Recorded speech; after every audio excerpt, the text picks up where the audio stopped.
morning. Um, I was going to, for a few minutes, discuss what's coming up at Leighton Baptist Church. And while I didn't put in the description also about the weather, I will discuss that too. Because I didn't see until this morning about possibility we might have strong storms next week. Although I although this wasn't the first time I heard about it. 'Cause possibly heard James Spann discuss it uh, one day this week. Although he hadn't mentioned anything else about it, but it heard we may not have any severe weather, and others where there might be strong storms or moderate the potential for it. But um, I, the only thing I've heard with the post that I saw from yesterday um, was there could be some that could be strong, um, gusty winds, maybe 40 to 50 miles per hour. Of course, that's not severe, although it's close. I mean, if it were to be severe, it would have to it would have to have winds 58 miles per hour or greater, or hail 1 inch in diameter or, or greater. And of course, a tornado, but I have not heard anything about any of that so far. Um, at least for the moment, I haven't heard anything about that yet. And while that is some good news, those winds, they're not much to fool around with, especially if they knock down trees and all that, but or causing vehicles to, you know, flip over and wreck and stuff like that. But um, I haven't heard much about it yet, but we'll just have to wait and see. Now, what's coming up at Leighton Baptist Church, which is not gonna be tomorrow, and it's not gonna be tomorrow. It'll be um, next Sunday on the 17th, I believe. Um, when I looked at the bulletin, um, the on the 17th of February, which I believe is next Sunday. I'll double check to be sure the next time I do a live video. But um, unless I'm wrong about that, that's gonna be the day we have our Valentine's Day banquet at a Leighton Baptist Church, and the timing and all I don't immediately remember at this point. Once I double check on that, I'll certainly let you know about it as soon as I can. But it's about a week or two away, so we got plenty of time to give you a heads up. That way, if you're able to come for it, you can come to it if at all possible. But uh, excuse me. Um, as far as what you need to bring over there, of course, number one would be finger food of any kind, finger food or so of any kind, and a signed card. But more importantly, bring a friend with you. Bring your friends and your family and your neighbors, co-workers, managers, you name them all. Bring them all to it. Um, it'll be good. I can tell you that for sure. I'm just glad I wasn't able to miss it. Um, I remember back in 2017, I had to miss it because I was really sick. But of course, I didn't. Thank goodness I didn't have to miss it last year. But not this year, of course. But kind of see how it goes. But there may be other churches having theirs at different days and nights, perhaps. But um, I'm not so sure yet. But it's very possible. But kind of see how it goes. But um,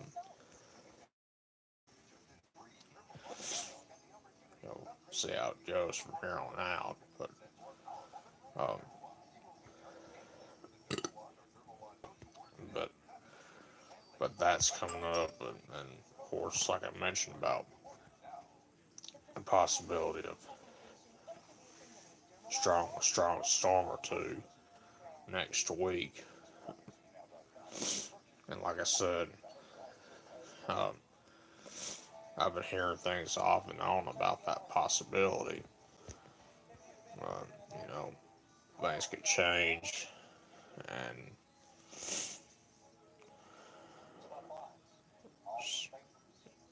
we're just gonna have to just keep an eye on it this weekend, and we'll see how it goes. But it's just excuse me, it's just part of life that we just have to deal with. And I've heard a lot of people say, um, from people that are meteorologists and people that have been affected by tornadoes and all before, when it gets pretty warm this time in February, so it kind of makes you nervous. Kind of makes you nervous about if we're having a significant threat of severe weather or anything. But so far, I've not heard anything about that so far. In fact, I can remember the Super Tuesday uh, tornado severe weather outbreak that we had 11 years ago. That was this past Wednesday, and um, this past Tuesday and Wednesday was the anniversary of that, and um, it was pretty significant. It hit Memphis,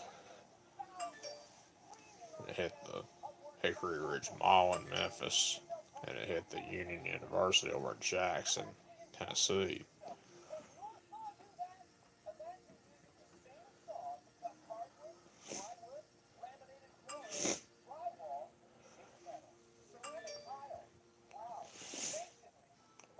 And of course, the ones that hit here in Alabama, such as Lawrence County, south of Moulton, and north and north or south of Scottsboro. Um, those were both EF4s. And five or six people were killed in that outbreak. And during that outbreak that happened in the very early pre-dawn hours, it, uh, it,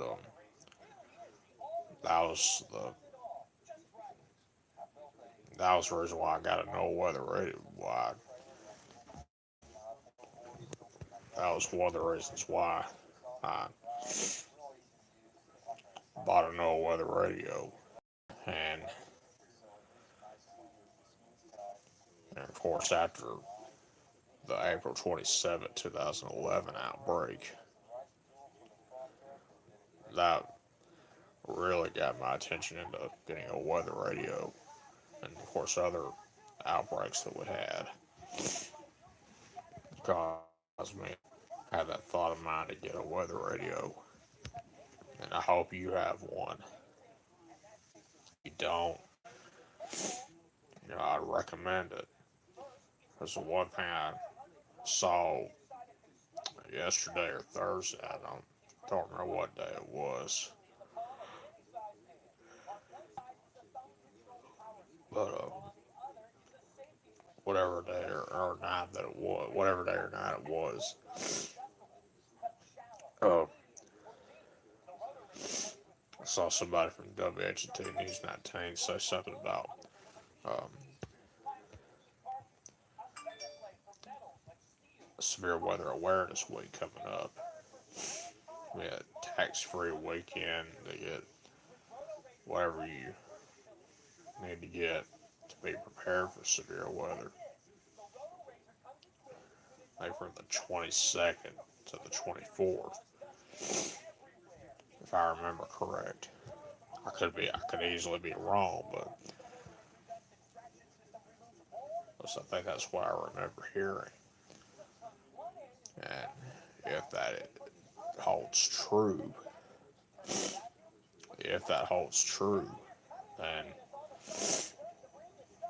it would be very useful. It would be a good week for everybody to get a no weather radio and make sure when you get it programmed and have the volume turned up loud. That's the one thing you hear me talk about all the time, is to make sure that it's turned up loud. That way, if there's any tornado watches or severe thunderstorm watches or tornado warnings or severe thunderstorm or flash flood, you name them all. If there's any active watches and or warnings that are issued, they'll warn that way you'll get they'll wake you up. As long as you have the volume turned up loud on it, it'll wake you up in the morning.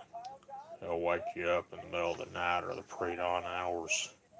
Will let you know what's going on. You can turn on the television or the radio, your AM FM radio, and find out what's going on. Of course, another thing you should have to be prepared for severe weather is a very reliable weather app. That way, um, that way you'll be that, and it'll have it set for your current location. That way, if there's a warning in place or watch,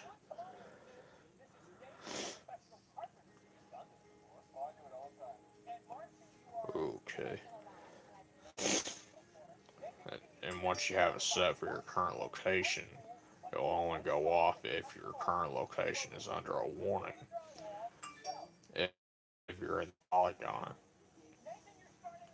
but that's something very very important to know about. Something that everybody needs to be mindful of, and as long as you're prepared for it, we'll get through it just fine. And of course, know where you're going, know where you're going to go and what you're going to do, and have a readiness kit. And as long as you do all that, you know, you'll be fine. Everything will be fine, and everything will be okay. And the one thing I want to be clear on is that when I talk about this, I'm not doing it to scare anybody.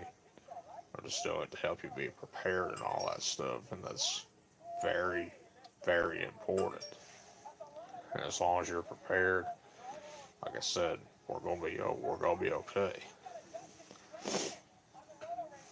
Now, if you're going to work, or if the UNA or Northwest Shows or any of the university or colleges are open on the weekends, I'm not sure if they are or not. They could be.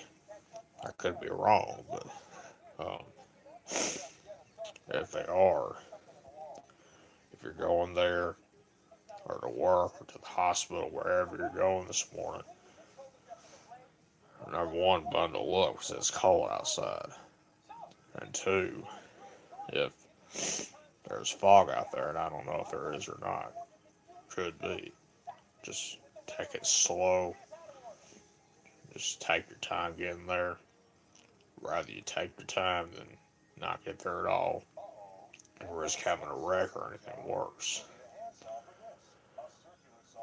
Another thing to keep in mind of, uh,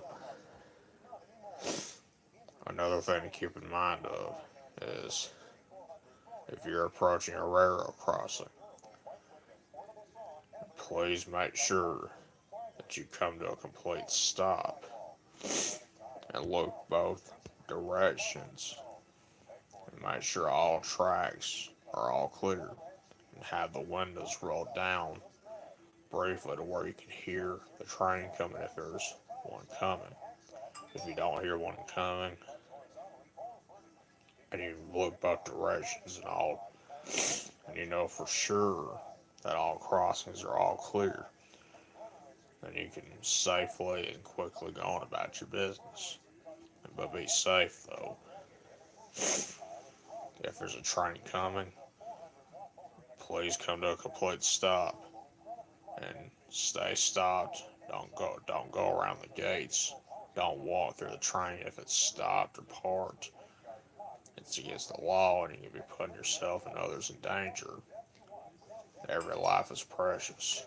And I'm not trying to beat anybody up or down saying that. I'm just encouraging people to please try to do the right thing if at all possible. And that way, if you've made a mistake about that before, you probably learn. Hopefully, you learn from it and encourage others to try to do the right thing if at all possible. Like I said, not trying to beat anybody down or so from it. Just encourage. I'm just trying to trying to help and encouraging you to try to do the right thing if at all possible, and we'll go from there. Alright, I'm gonna go ahead and end this video right now. Um, this is probably the only one I'll do today. If not, I'll try to do one I'll see if I'll try to do one in the morning, if at all possible. Y'all have a good day, and I hope to see you at McDonald's today at 11 o'clock.